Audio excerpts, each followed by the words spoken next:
my channel. Today, I want to analyze Sex and the City and the reboot and talk about how emotional maturity, or well, the lack thereof, was portrayed in both shows in order to help you better understand how to navigate your emotions and interactions in real life. If you are new to this channel, welcome. Here we talk about how to apply spiritual and personal development concepts so you can live a more meaningful and fulfilling life. And if you find this content helpful, please like, comment, share, and subscribe. So first, I want to be honest and say that I did not watch any of the Sex and the City movies, nor did I watch the new series And Just Like That. So I will comment on the reboot insofar as the clips that I've seen about it online. But I was actually a huge fan of the original, and I think it was mostly because it was the first time in my young adult life where I saw women's conversations being presented in a very realistic way, or at least fairly realistic way. And well, I mean, my friends and I at the time were not as sexually adventurous as the girls were, but it did feel like a realistic portrayal to me at the time. And the reason I wanted to talk about it is because there's so much conversation out there about the new show and how awful it is. And it really made me think about why people hate it so much. Now, for the record, from what little I've seen online, I do too. And I am going to skip over the Samantha stuff because it's not relevant to this content. But honestly, my head will explode if I don't say that Samantha would have never unfriended Carrie over money. Just never. Okay, so now that I've got that off my chest, let's move on. When it comes to Carrie in particular, I had decided a few years after the show ended that she was kind of like a child woman. In fact, when her and Aiden broke up, I was actually pretty happy. And it wasn't because I was shipping her and Big. I actually thought that relationship was very unhealthy. And I don't like to throw the word toxic around because I do believe is severely overused in our social media culture, but I think that was at least bordering on toxic, right? But the reason why I was happy when her and Aiden broke up is not because she was going back to Big or there was a chance for her to go back to Big. It was because I thought Aiden deserved much better, actually. I actually found her to be self-centered and immature. And those are not words that I throw out lightly, right? Because I am a healer and I do believe that people's behaviors are oftentimes a reflection of their wounding, which is probably true to her character, except that we never saw that part of her character. We never saw what made her become the person that she was at the time. And I just found her to be immature. And I also, especially for someone at her age in the original show, and actually in the reboot as well, more so because she was actually older. I thought she consistently blamed Big for the relationship problems when in fact I thought that she was the cause of most of them, really. I mean, to be fair, I generally always think that the responsibility of a relationship is usually 50-50, and also the responsibility of the breakup of a relationship. There's usually both parties have some accountability and have a role to play in that. But since this is a TV show, I really don't need to adhere by fairness, and I really believe that she was the cause of a lot of the issues in her relationship with Big. It's kind of difficult sometimes to say because we live in a culture where we always want to find the person to blame, right? There's always the guilty party and the victim or the innocent party. But I honestly think that she expected things from Big, but never really communicated them to him, and certainly not in a mature way. But also, she really didn't listen when he expressed to her who he was or what he wanted. I mean, she was constantly pressuring him based on what she wanted out of the relationship, whether it was a particular milestone or something from him, but she also often completely disregarded his direct statements about what he didn't want. Like, in other words, when he talked about not wanting commitment because he had been divorced, etc. And it actually reflected in her behavior towards Aiden as well, when like after she cheated on Aiden with Big and then expected Aiden to let Big show up at his house for support. And for those of you who are fans of the original show, you may remember when they were, I think it was a country house in like maybe upstate New York or something like that, that Aiden had. And she went to the house with him and she was having a miserable time. And then Big called her crying because someone dumped him, some actress dumped him. And not only did she invite Big into Aiden's home, she also wanted Aiden to receive him nicely and politely, which, just, ugh. I mean, that whole scene was, anyways, I'm gonna leave it at that. And I think that That it was actually a reflection of how emotionally immature she was and emotionally unintelligent. I'm not even sure if that's a term, but if it isn't, I'm making it one now. How emotionally unintelligent she was at the time. I mean, if someone asked me to do that, and I like to think of myself as a very fair and compassionate person, I don't know that I would have the maturity level to handle that the way that Aiden did. And I guess I'm just going to leave it there because since apparently she has no storyline on the new show, we can just move on from Carrie. One of the most common comments that I've seen about the reboot is that these women are completely different characters than they were before.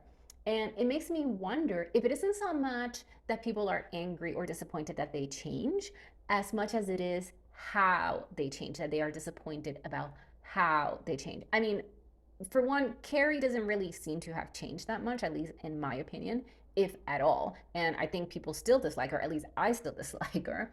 But I think in reality, we want people to change in a growth, in the direction of growth. We want people to mature.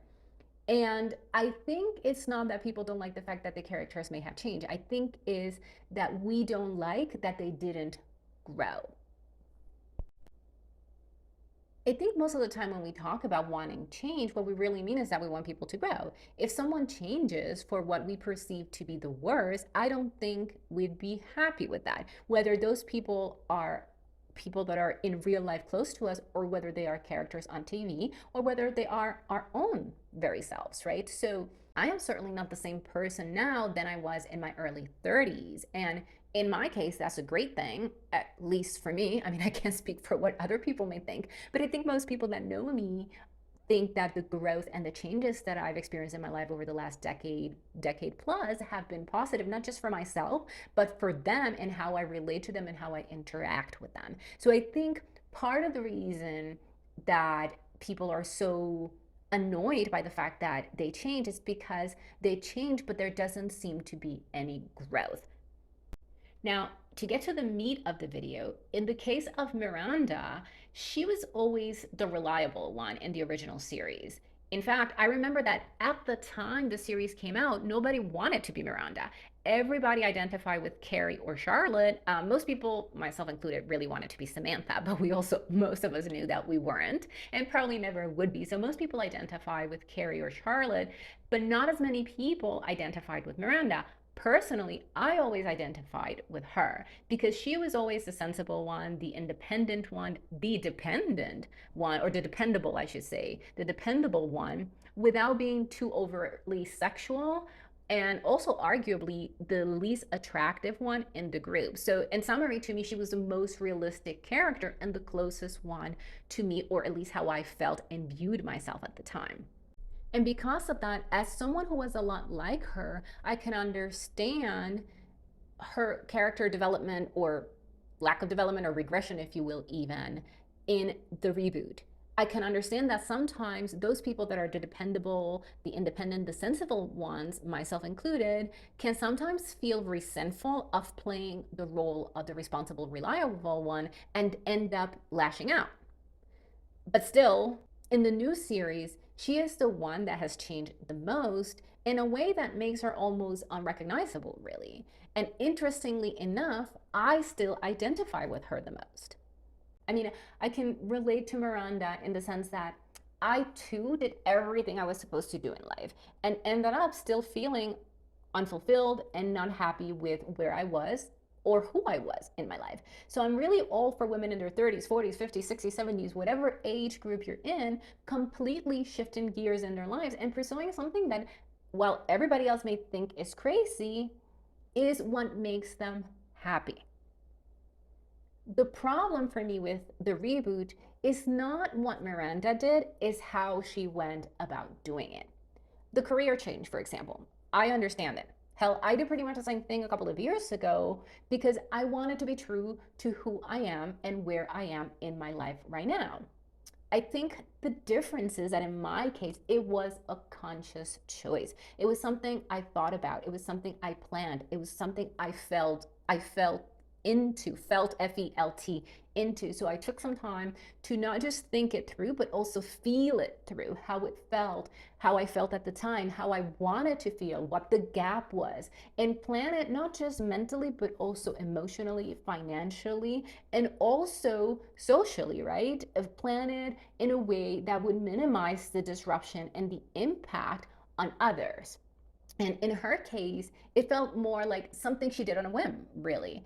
And I don't know, maybe she wanted to explore a juvenile and carefree aspect of her that had been forbidden for it to come out for all of that time, right? But the cheating and being so cold and reckless with other people's emotions is the part that I find problematic. Now, there's no judgment here, right? People do cheat and people do make mistakes. However, I think what we all expected from her was to probably be the one to be more mature and more emotionally conscious. And instead, she ended up behaving like a bratty 16-year-old, in my humble opinion. It really felt like she reacted and lashed out at her life. That is really what it felt like to me when I saw the clips online.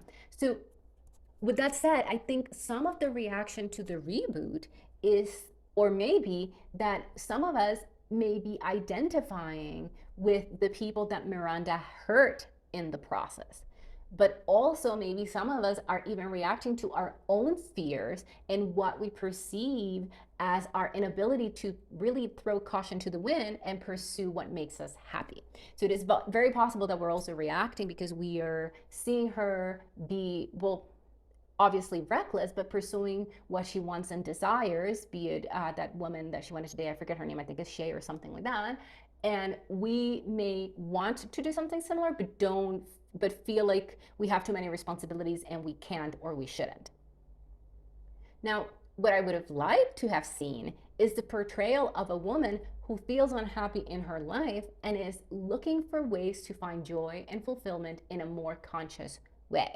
Now, that may still have meant that she would end her marriage or that she would pursue another relationship, but when you're conscious about making changes in your life and considering not just your thoughts, your feelings, your emotions, your experience, but also others, we tend to go about it in a much better, cohesive, and less disruptive way. Now, I also think that the other part of the intense reaction that people may be having to the reboot is our own need and desire to find or even reconnect with something comforting and familiar in this crazy and ever-changing world that we are living in. A time of social and political unrest, pandemics, war, etc.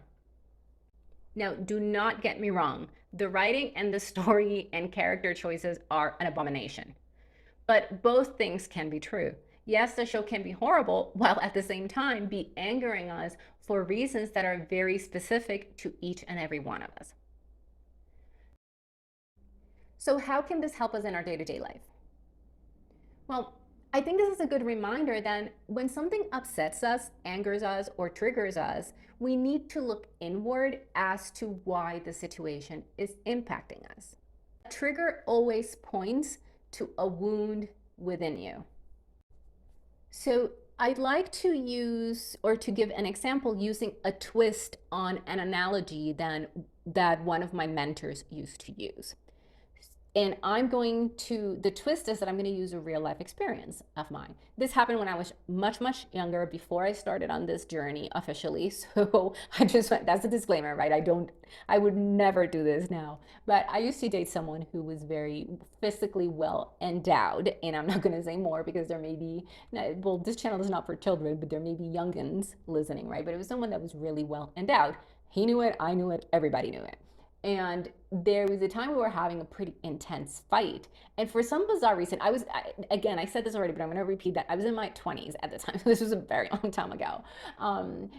We were having an argument and I yelled at him, "Well, you have a small penis," right? He burst out laughing to the point that he literally doubled over and fell onto the bed because he was laughing so hard. And yes, we were in the middle of an argument, but he laughed so hard that then it made me laugh. And it actually did end up diffusing the situation, and it was an immature and stupid thing to say, right? But the reason why he laughed is because he knew that not to be true. So it was an insult that I was throwing at him, but if you will, it didn't stick to him because he knew it not to be true. However, if I had said that to a partner of mine who maybe was not as well endowed or had some insecurities in that area, their reaction would have been completely different, right?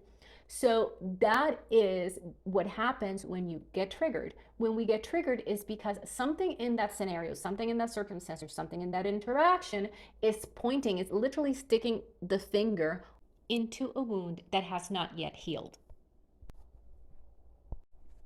Being able to discern that the show is bad or that is bad writing, and knowing that that angers us, but also understanding that maybe we are also angry for another reason, right? Maybe because we were hoping, the show maybe is something that is very nostalgic for us and brings us back to a time where we were maybe happier, felt safer, and maybe we were hoping to relive or that time or feel in the same way. And then here comes that show where everything changed and changed in a way that we don't like it, which is, if we're honest, akin to what is happening in the world right now. That can actually be something that angers us or upsets us.